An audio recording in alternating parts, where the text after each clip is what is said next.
Inaresto ng mga otoridad ang isang lalaking may kasong qualified rape at tinaguri ang top 9 provincial most wanted person sa Cebu City. Nakibalita dyan si Patrol Woman Judith Nicanor.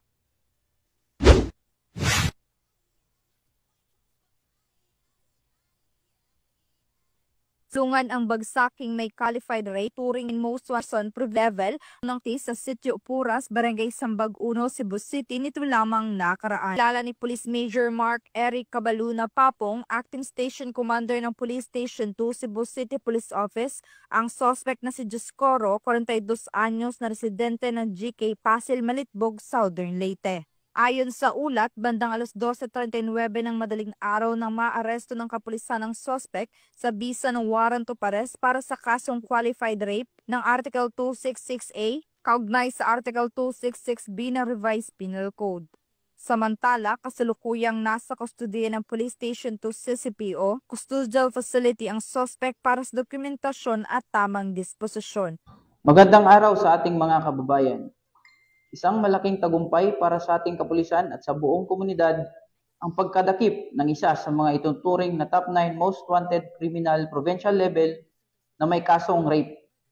Sa isang maingat na operasyon na isinagawa ng kapulisan ng Abiliana Police Station, Cebu City Police Office sa pakikipag-ugnayan ng mga lokal na otoridad at ng mga miyembro ng komunidad. Sa ngalan ng Abiliana Police Station, nais ko pong iparating ang ating taus-pusong pasasalamat sa mga mamamayan na patuloy na sumusuporta at nakikipagtulungan sa ating mga programa.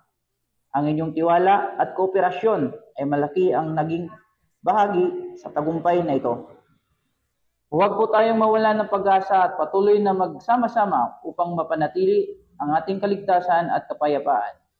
Maraming salamat po at magpatuloy tayo sa pagbuo ng isang mas ligtas at mas maayos na pamayanan. Ang matagumpay na pagkasakote ng suspect ay bunga ng pinagsanib puwersa ng PS2 CCPO, Cebu PIT, RIU 7, PIU, SLPPO at Malitbog MPS.